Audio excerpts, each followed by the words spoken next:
Hola compis, hoy os traigo los esquemas de la cultura renacentista y los conflictos políticos religiosos del siglo XVI, que correspondería con el tema 32 del temario de Geografía e Historia para las oposiciones de secundaria. Este tema se compone de, pues como todos los temas, a desarrollar pues, una introducción, sus partes, sus subpárrafes, unas conclusiones y la bibliografía. Vale, yo aquí voy a desarrollar lo que es el tema, lo que es la chicha, así que nada, luego ya en la información del vídeo os dejo la bibliografía y alguna cosina más que pudiera interesaros. Y bueno, pues venga, que empiezo.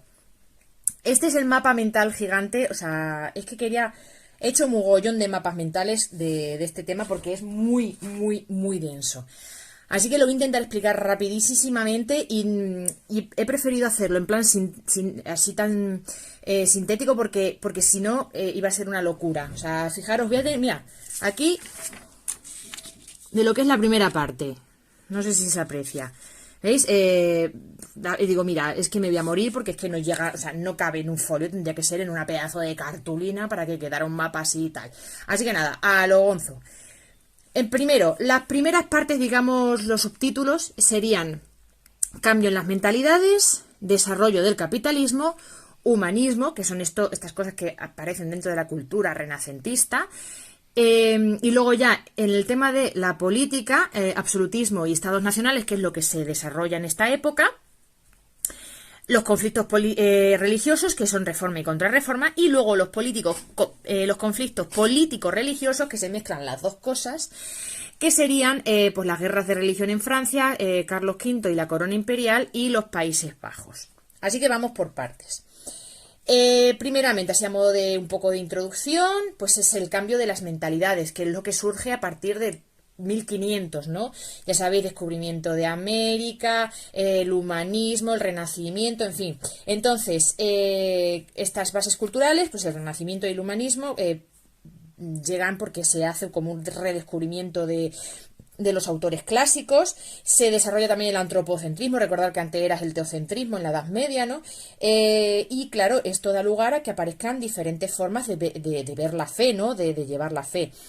Y que de ahí, y luego, más que nada también, sobre todo el tema de Erasmo de Rotterdam, los escritos de Erasmo de Rotterdam serán también los que pongan ahí el caldito de cultivo para el tema luego ya de la reforma. Pero bueno, vamos por partes. Desarrollo dentro de las mentalidades también surge ese cambio también por el desarrollo de la burguesía, ¿no? Que se convierte en un nuevo grupo de poder urbano, la nobleza, bueno, antes que la nobleza, luego veremos que el rey, la monarquía, se hace más fuerte, más poderoso, y entonces la nobleza acaba sometiéndose al poder real. Bueno, pues todos estos cambios, junto con los avances científicos y demás, bueno, pues van a ser la cosa que cambie, ¿no? La mentalidad y pasemos ya de esa Edad Media, ¿no? A esto que es más abierto, ¿no? También por partes, porque luego las guerras de religión aquí han sido más bestias que en cualquier otra época. Pero bueno, vamos por partes. Desarrollo del capitalismo, aquí lo vemos. Tiene unos epígrafes que vemos que es el desarrollo de la burguesía, como comentaba antes, como parte de nuevo grupo de poder dentro de las ciudades, ¿no? Y se desarrollan gracias a que ellos bueno, no tengo que utilizar tanto el verbo desarrollar, pero es que ellos se dedican prácticamente al negocio que utilizan, que desarrollan, lo que utilizan es el comercio y la banca, ¿no?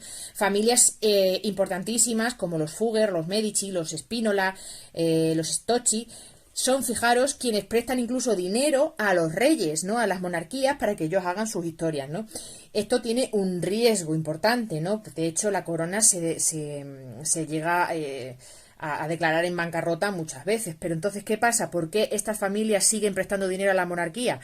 Porque aunque no sea seguro el que puedan recibir de vuelta el préstamo, sí con ese préstamo hay una serie de ventajas fiscales y comerciales, ¿no? Que son las que hacen que, bueno, pues digan, bueno, pues es que sí que nos trae a cuenta prestarle dinero al rey. Entonces, bueno. Luego también tenemos que la nueva corriente religiosa, el protestantismo, es una religión pro burguesía. Recordemos que el catolicismo, bueno, pues era un poco como pro pobreza, ¿no? O sea, criticaba mucho el ánimo de lucro, ¿no? La avaricia y estas cosas, ¿no? Pues al contrario, el protestantismo defiende el lucro honrado y el precio justo, se respeta el espíritu gremial, perdón, y esto hace que la religión protestante se convierta en la nueva clase social, o sea, la nueva religión de la clase social, quiero decir. Entonces, bueno, pues aquí vemos como el apoyo, siempre tiene que haber algún apoyo religioso para las nuevas cosas que van surgiendo, ¿no?, en la historia. Luego surgen también las sociedades anónimas. Estas entidades comerciales y financieras son abstractas, por lo tanto no hay responsables en caso de fraude. Así que por lo general se tendió a la prohibición por las autoridades de cada país. Aún así, fueron las impulsoras del comercio marítimo de ultramar, porque esto daba pie a que la corona tuviera muchísimos ingresos, ¿no? Eso sí, como tenían que tener las cuentas muy claras de cara a la corona y a las autoridades, fue en este momento cuando, con este surgimiento de las sociedades anónimas, se desarrolló la contabilidad de empresa y nació la ciencia económica. Aquí, tema importante. Aquí también se habla del desarrollo del capitalismo porque también coincidió con una época de crecimiento económico y aumento de la población, ¿vale? Por todo estas cositas que os estoy contando ahora. Por ejemplo, los impuestos ya no se recaudaban en especies, sino que se hacía en dinero. Entonces, como la nobleza ya no era feudal, ya no residía en los castillos, en sus feudos, vivía en la corte, era cortesana, el dinero que los campesinos, o sea, el campesinado lo que tenía que hacer era vender el producto de la tierra, o sea, los excedentes, ¿no? Se quedaban con lo que fuera para sobrevivir y los excedentes lo vendían. Ese dinero servía para pagar los impuestos establecidos por el noble de turno que les tocara y lo que no, se lo guardaban. Entonces, mira, para poder comerciar también con otras cosas. Esto ya iba también haciendo que la cosa, pues que toda la población pudiera no quedarse no enriquecerse, porque tampoco era enriquecerse, pero bueno, iban haciendo pequeñas acumulaciones, ¿no? Porque, bueno, el dinero es lo que tiene. Que si no te lo gastas todo, te lo puedes quedar y ahorrar y guardar. Luego también vemos que se desarrolla el comercio internacional. Esto, bueno, pues el comercio, pues imaginaros, ¿no? Los productos viajan libremente por todo el territorio de la corona que pertenezca, ¿no? Pero sí que es cierto que había mercados protegidos para determinados productos. O sea, había cositas, pues eso, había protección de productos determinados. Los de lujo sí que iban por todas partes, pero luego ya los autóctonos ya la cosa se normativizaba. Entonces, en este momento cuando se crea la hacienda pública para que la corona lleve bien sus cuentas, tenga las cuentas claras y sepa lo que tiene que recaudar y lo que no tiene que recaudar y a dónde se puede gastar el dinero, saber bien, tener las cuentas bien hechas, ¿no?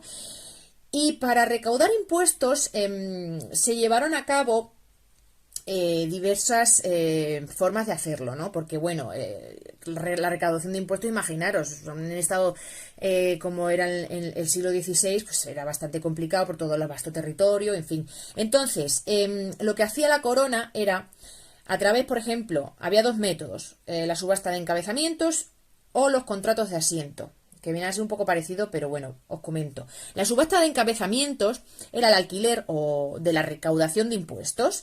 La corona percibía unos ingresos fijos, aunque eran menores, claro, porque tú imagínate, el noble X o quien fuera se alquilaba el derecho del encabezamiento, que no es que lo alquilara, es que se subastaban. O sea, se entraban los encabezamientos de, por ejemplo, los impuestos la recaudación de impuestos de tal territorio.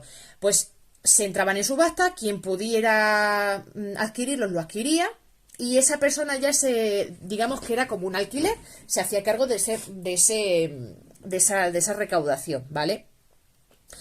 Entonces, ¿qué pasa? Que ese alquiler, o sea, en la corona iba a percibir un dinero periódico y siempre fijo, aunque claro, ese dinero va a ser una cantidad bastante menor que si fuera la corona quien recaudara el dinero por sí misma. Pero bueno, así la corona se aseguraba que sí o sí iba a tener dinero, entonces pues bueno, se hacían este tipo de apaños para poder solventarlo.